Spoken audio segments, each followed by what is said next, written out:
ആൾക്കാരുടെ ശ്രദ്ധയ്ക്ക് Your attention, please. This is the final call for passengers. എന്തുകൊണ്ടായിരിക്കും ഇങ്ങനെ ഞാൻ പറഞ്ഞിട്ടുണ്ടാവുക? കുറച്ച് ദിവസങ്ങളായി നമ്മുടെ വാർത്താ മാധ്യമങ്ങൾ കൊടുക്കുന്ന ചില ന്യൂസിന്റെ അടിസ്ഥാനത്തിൽ ചെറുതല്ലാത്ത ആശങ്ക നമ്മുടെ എല്ലാവരുടെയും മനസ്സിലുണ്ട്. അമേരിക്കൻ സിറ്റിസൺസിനെ അമേരിക്ക തിരിച്ചു വിളിക്കുന്നു, അതുകൊണ്ട് കേരളത്തിലെ ആളുകൾ എന്ത് ചെയ്യുന്ന ആലോചിച്ച് നിൽക്കുന്ന ഈ ഒരു സിറ്റുവേഷൻ, അത് ശരിക്കും ആ ഒരു സിറ്റുവേഷൻ ഫാക്ട് ആണോ മിത്താണോ? നമുക്ക് അൽഹിന്ദിലെ നൗഷാദ് ഖാനോട് തന്നെ ചോദിച്ചു നോക്കാം. അനാവശ്യമായ ഒരു ഭയഭീതി പ്രവാസികൾക്ക് കടന്നുകൂടിയോ എന്നൊരു സംശയം വന്നിട്ടുണ്ട്. കാരണം ഫുജേറയിൽ നിന്ന് നാട്ടിലേക്ക് ഇന്നലെ മെനഞ്ഞാന്നും ഫ്ലൈറ്റ് ചാർട്ട് ചെയ്ത് ഫുള്ളാണ് ഫ്ലൈറ്റ്. ഇന്ന് air India express Ras al Khaimah Alhind operate ചെയ്തിരുന്നു കൊച്ചിയിലേക്ക്. ആ ഫ്ലൈറ്റും ഫുള്ളാണ്, മുംബൈക്കും ഫുള്ളാണ്. ഇന്നലെ ഫ്ലൈ ദുബൈയുടെ ഫ്ലൈറ്റ് കാലിക്കറ്റിലേക്ക് പോയിട്ടുണ്ട് ഇന്ന് പുലർച്ചെ. എല്ലാ വിമാനങ്ങളും അന്വേഷിച്ച ആളുകൾ നടക്കുന്ന ഒരു സാഹചര്യമുണ്ട്. അടിയന്തര ഘട്ടങ്ങളിൽ നാട്ടിലെ പെരുന്നാൾ അവധിക്കോ അതല്ലാതെ പോകേണ്ടവരാണെങ്കിൽ മാത്രം UAE നിന്ന് യാത്ര ചെയ്യുക. അല്ലാതെ ഇപ്പോൾ ഉണ്ടായ ഒരു സംഭവ വികാസങ്ങളുടെ പേരിൽ നിങ്ങൾ UAE വിട്ട് ഓടേണ്ടതില്ല.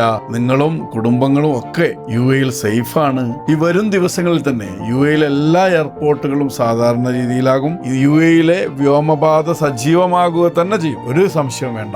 അനാവശ്യമായ തിക്കും തിരക്കും ആവശ്യമില്ല എന്നാണ് എനിക്ക് തോന്നുന്നത്. UAE സജീവമാണ്. UAE റോഡുകളും മാളുകളും പിന്നെ ഓഫീസുകളും എല്ലാം സജീവമാണ്. ഇത്രയും എക്സ്പീരിയൻസ് വെച്ച് ഷമിതയെ ശരിക്കും അങ്ങനെ തന്നെയല്ലേ വിലയിരുത്തുന്നത്? ഷമിതക്ക് തിരിച്ചെന്തെങ്കിലും UAE നമ്മൾ ഭയപ്പാടോടുകൂടി ജീവിക്കേണ്ട ഒരു സാഹചര്യം ഉണ്ടോ? ഷമിതയുടെ അഭിപ്രായം എന്താണ്? എന്റെ ഒരു അഭിപ്രായം ചോദിക്കുകയാണെങ്കിൽ, നമുക്ക് ഒരു ഫ്രണ്ട് ലൈനിൽ നമ്മുടെ സംരക്ഷിക്കാൻ പറ്റുന്ന കൈകൾ ഉണ്ട് എന്ന് വിചാരിക്കുന്ന ഒരു സമയത്ത് നമുക്ക് വരുന്ന ഒരു കോൺഫിഡൻസ് ഉണ്ട്, അല്ലെ? നമ്മൾ വിചാരിക്കുന്നത് ചൂസ് ഫെയ്ത്ത് ഓവർ ഫിയർ. ആ ഒരു വിശ്വാസമുള്ള ഒരാളാണ് ഞാൻ. മെനഞ്ഞാന്നത്തെ നമ്മുടെ UAE മീഡിയ കൗൺസിലിന്റെ ഡീബ്രീഫിംഗ് ഒരുപാട് ട്രാൻസ്ലേഷൻസ് ഒക്കെ നമ്മൾ എല്ലാ മീഡിയാസിലൂടെയും കണ്ടുവരികയാണ്. അതിൽ തന്നെ അവർ പറയുന്നുണ്ട് അവർ ഡിഫ്യൂസ് ചെയ്യപ്പെട്ട ഡ്രോൺസിന്റെയും മിസൈൽസിന്റെ ഒക്കെ കണക്ക്. പക്ഷെ അതിൽ എനിക്ക് ഏറ്റവും ഇഷ്ടപ്പെട്ട ഒരു സ്റ്റേറ്റ്മെന്റ് ഉണ്ടായിരുന്നു. ആ ഒരു സ്റ്റേറ്റ്മെന്റ് എന്താന്ന് വെച്ചാൽ, ഇനി എന്തൊക്കെ ആക്രമണം ഉണ്ടായാലും we have that force and power to defend that എന്നുള്ള ഒരു ഉറപ്പ് നമുക്ക് തന്നിട്ടുണ്ട്. ആ ഒരു ഉറപ്പാണല്ലോ വേറെ ഏത് രാജ്യത്തെക്കാളും സന്തോഷത്തോടെ നമ്മളെ UAE പ്രവാസികളെ ഉറപ്പിച്ചു നിർത്തുന്നത്. അതൊരു റിയാലിറ്റി ആണ്. പക്ഷേ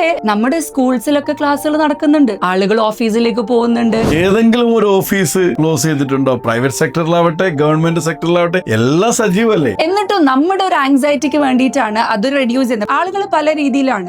ചില ന്യൂസ് കാണുമ്പോൾ പെട്ടെന്ന് പാനിക്കാവുന്ന ആളുകളുണ്ടാവും. അവരെ പ്രൊട്ടക്ട് ചെയ്യാൻ വേണ്ടിയുള്ള ഒരു ഫെസിലിറ്റിയാണ് പറഞ്ഞിരിക്കുന്നത്. നിങ്ങൾ വർക്ക് അറ്റ് ഹോം എടുക്കാം, അല്ലെങ്കിൽ ഓൺലൈൻ ക്ലാസ് എടുക്കാം എന്നൊക്കെ പറഞ്ഞിരിക്കുന്നത് അവരെ ഉദ്ദേശിച്ച. അല്ലാതെ ഇവിടെ പുറത്ത് വലിയ സംഭവങ്ങൾ നടക്കുന്നുണ്ടെന്നല്ല. ഇവിടെ എന്താ, ഹൈപ്പർ മാർക്കറ്റ് സജീവമാണ്, സൂപ്പർ മാർക്കറ്റ് സജീവമാണ്, റെസ്റ്റോറന്റുകൾ സജീവമാണ്. ഏതെങ്കിലും പ്രൈവറ്റ് സെക്ടറിലോ ഗവൺമെന്റ് സെക്ടറിലോ ഓഫീസുകൾ ക്ലോസ് ചെയ്തിട്ടുണ്ടോ? റോഡ് മൊത്തം സജീവമാണ്, എല്ലാവരും റോഡിലുണ്ട്. രാത്രി ഇഫ്താർ കഴിഞ്ഞാൽ പള്ളികൾ സജീവമാണ്. എന്താണ് പ്രശ്നം?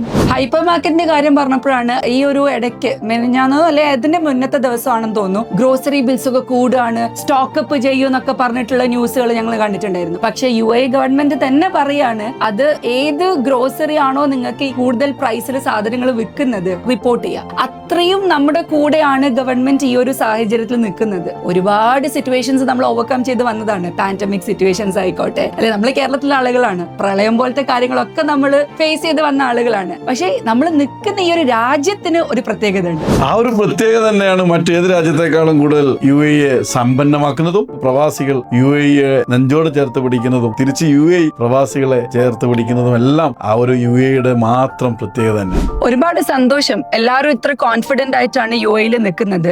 സോ നിങ്ങളോട് ഞങ്ങൾക്ക് പറയാനുള്ളത്, choose faith over fear and stand with our second home, the UAE.